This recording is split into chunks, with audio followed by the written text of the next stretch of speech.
Imagine एक scientist देर रात अपने रूम में पूरी तरह से थका हुआ, चारों ओर से रिसर्च पेपर से घिरा हुआ, पूरी तरह से परेशान, अपने कमरे में एक सिंगल फॉर्मूले के ऊपर काम कर रहा था। एक ऐसा फॉर्मूला जो कि ये एक्सप्लेन कर सकता था कि कैसे हॉट ऑब्जेक्ट ग्लो करते हैं, रेड से येलो, येलो से वाइट।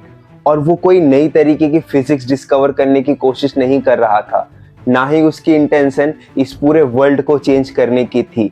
वो बस एक सिंपल सी चीज करने की कोशिश कर रहा था, एक ऐसी परफेक्ट इक्वेशन डिजाइन करने की कोशिश कर रहा था जो कि उसके पास मौजूद डेटा में फिट बैठ सके। और उस साइंटिस्ट का नाम था max Planck.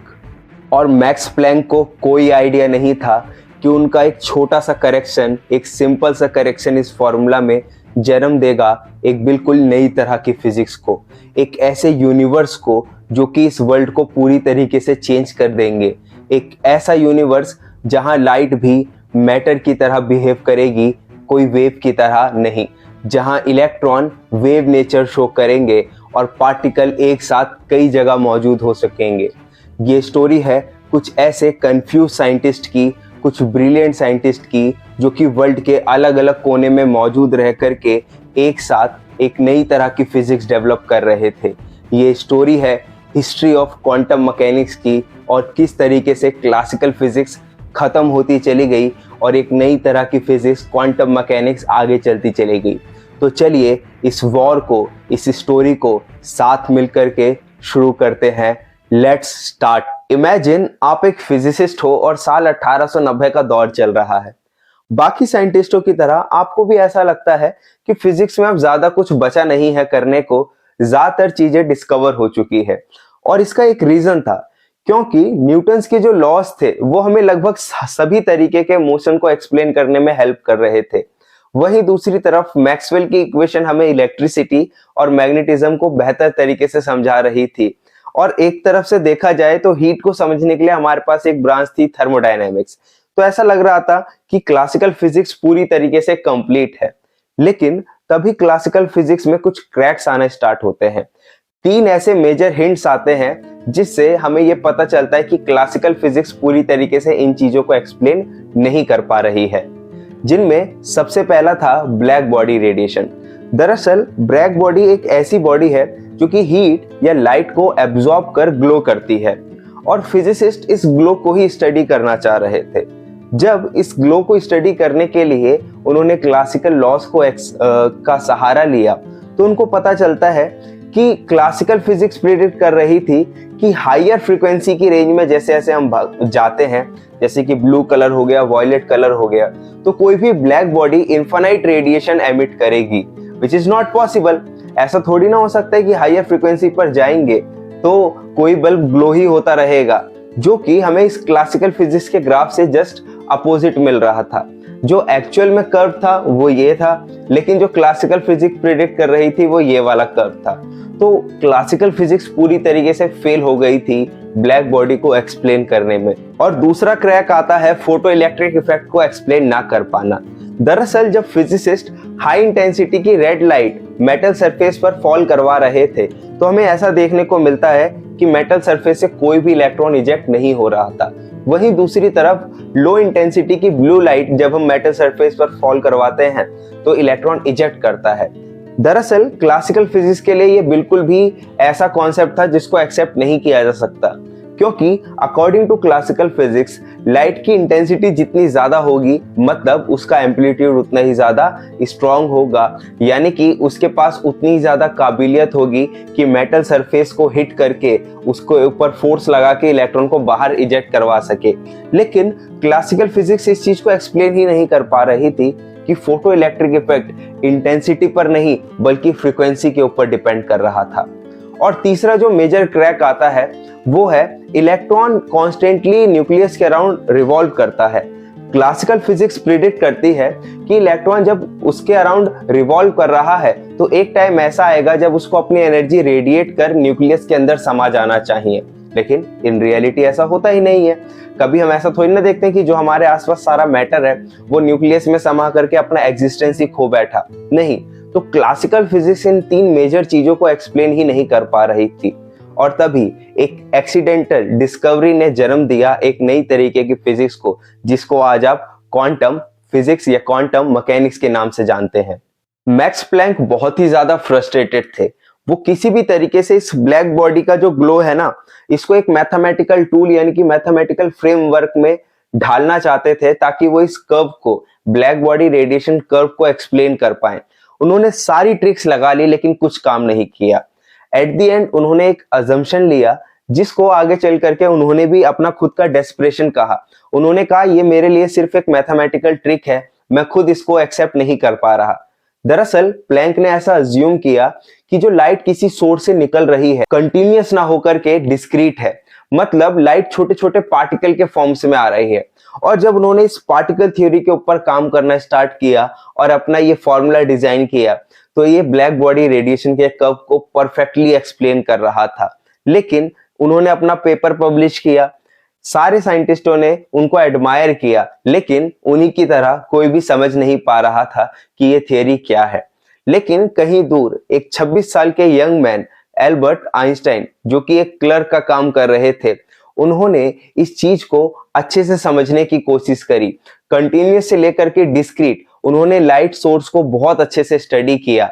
According to Einstein, light छोटे छोटे पैकेट्स की फॉर्म में आती है और हर एक पैकेट को उन्होंने फोटोन नाम दिया। और उन्होंने एक्सप्लेन किया हर एक फोटोन की एक एनर्जी होती है जो कि इंटेंसिटी पर नहीं बल्कि उसके फ्रीक्वेंसी पर डिपेंड करती है। और आइंस्टाइन ने फोटो इलेक्ट्रिक इफेक्ट को एक्सप्लेन करते हुए पूरी तरीके से इस चीज के लिए एक मैथमेटिकल फॉर्मूला दिया, जो कि आप फोटो इलेक्ट्रिक इफेक्ट के हिसाब से जानते हो। उनकी ये equation perfectly photo electric effect को एक्सप्लेन कर रही थी कि आखिर क्यों कि हाई इंटेंसिटी की लाइट लेने पर कोई इलेक्ट्रॉन बाहर नहीं निकल रहा था, वहीं हाई फ्रीक्वेंसी की लाइट पर मेटल सरफेस से इलेक्ट्रॉन बाहर निकल रहा था। कहीं ना कहीं देखा जाए तो आइंस्टाइन ने खुद डिस्क्रीट पैटर्न को और ज्यादा बढ़ावा दे करके क्वांटम मैकेनिक्स को एक तरीके से सपोर्ट किया उस टाइम पर। लेकिन मैं आपको बता दूं, आइंस्टाइन अपनी पूरी लाइफ में, अपनी डेथ तक क्वांटम मैकेनिक्स के प्रिंसिपल को हेट करते रहे, उसको कभी एक्सेप्ट उन्होंने किया ही नहीं। वहीं तीसरी और एक और साइंटिस्ट थे जो कि क्लासिकल फिजिक्स के लॉज का इस्तेमाल करने की कोशिश कर रहे थे, लेकिन वो बार बार फेल हो रहे थे। उनका नाम था नील बोर। नील बोर के दिमाग में कॉन्स्टेंटली ये क्वेश्चन हिट कर रहा था कि आखिर इलेक्ट्रॉन न्यूक्लियस के अंदर समाता क्यों नहीं। और बहुत ही ज्यादा फ्रस्ट्रेटेड होने के बाद उन्होंने भी अपनी एक थियरी दी, जिसको आप ऑर्बिट थियरी के नाम से भी जानते हो। According to Niels Bohr, electron nucleus के अराउंड ऐसा कहीं भी रिवॉल्व नहीं करता, बल्कि वो फिक्स्ड ऑर्बिट में रिवॉल्व करता है, जिसका नाम उन्होंने एनर्जी लेवल्स कहा। Electron in different energy levels में जब रिवॉल्व करता है, तो ना ही कोई एनर्जी वो एमिट करता है, ना ही वो गेन करता है, जिसकी वजह से जब तक इलेक्ट्रॉन इस पर्टिकुलर शेल में है, तब तक वो ना तो कोई एनर्जी लॉस करेगा, जब एनर्जी लॉस नहीं करेगा तो न्यूक्लियस के अंदर समाएगा नहीं। वो इस मॉडल पर आए और उनका ये भी कहना था कि जब इलेक्ट्रॉन इस शेल में ट्रांसफर करता है, मतलब एक शेल से दूसरे शेल में जंप करता है, तो एनर्जी रेडिएट करता है, और एनर्जी रेडिएट करता है तो कोई भी मटेरियल ग्लो होने स्टार्ट हो जाता है। पर बोर सिर्फ इस एटम के मॉडल तक नहीं रुके। उनका मानना था कि क्वांटम लेवल पर नेचर डिटर्मिनिस्टिक नहीं होता, मतलब कुछ भी फिक्स नहीं है। यहाँ तक कि ये यूनिवर्स भी फंडामेंटल लेवल पर प्रोबेबिलिस्टिक है। और आइंस्टाइन को इस चीज से हेट था। आइंस्टाइन का मानना था कि नेचर प्रोबेबिलिस्टिक नहीं हो सकता। और देखते ही देखते क्वांटम मैकेनिक्स का वियर्ड बिहेवियर एक डिबेट में बदल गया। और साल 1920 आते आते क्वांटम मैकेनिक्स का ये वियर्ड बिहेवियर एक डिबेट नहीं बल्कि एक बैटल बन चुका था, एक वॉर बन चुकी थी।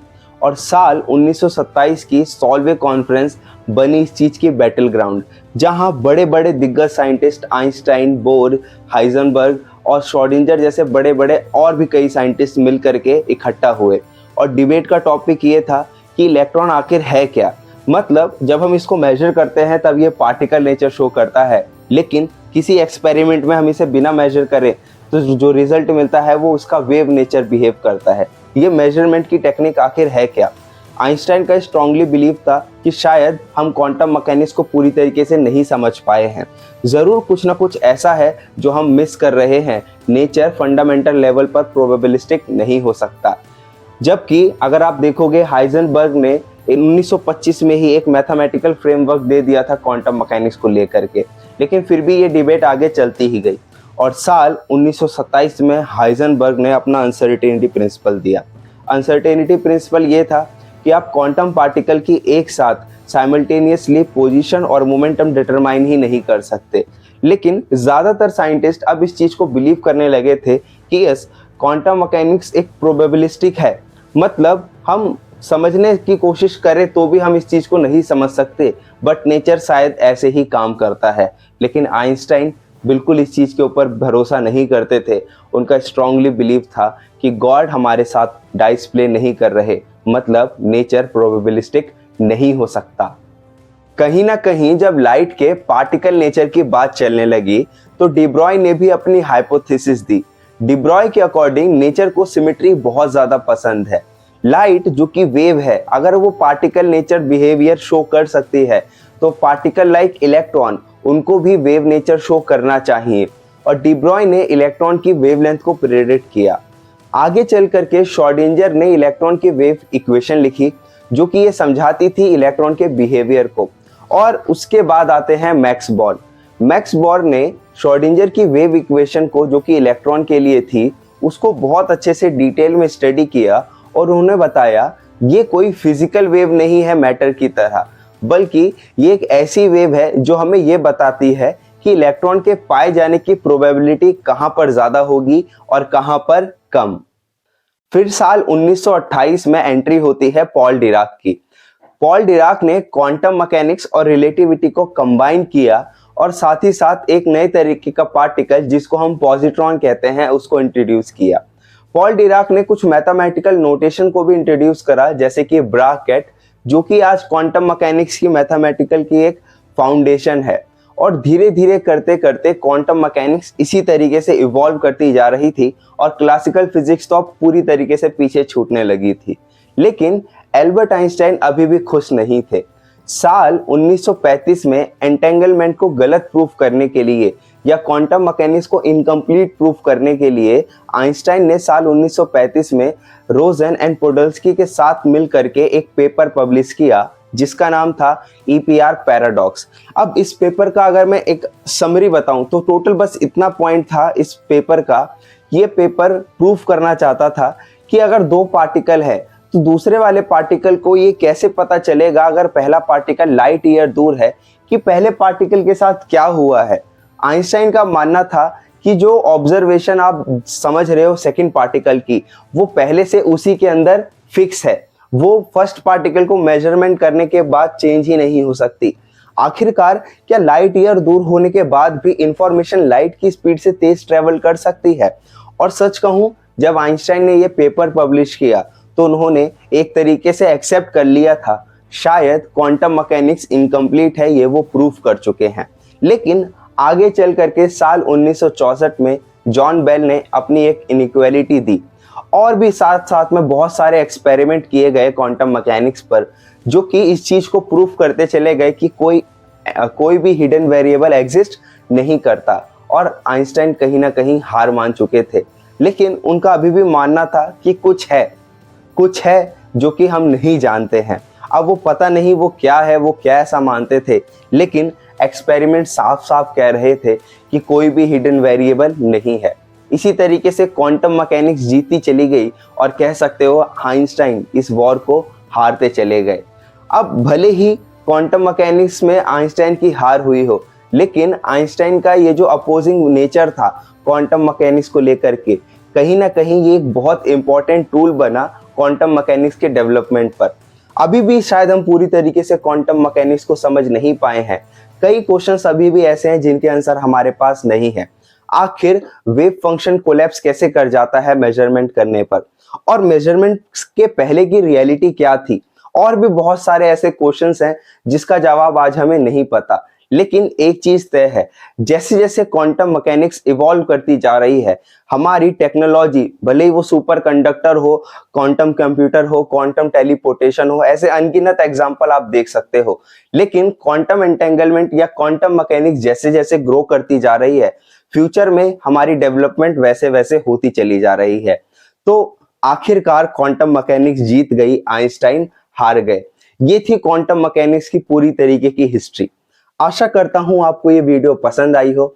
हर बार की तरह अगर आपको कोई भी एग्जाम्पल इस वीडियो में मेरा दिया गया या कोई भी ऐसी वर्ड्स जो आपको पसंद ना आए हो या आप कुछ चाहते हो इसमें ऐड ऑन करना, तो एकदम पॉजिटिव वे में कमेंट सेक्शन में उसका रिप्लाई जरूर दीजिए। मैं उन चीजों के ऊपर गौर करके उनको सुधारने की कोशिश जरूर करूंगा। चलिए छुट्टी करते हैं।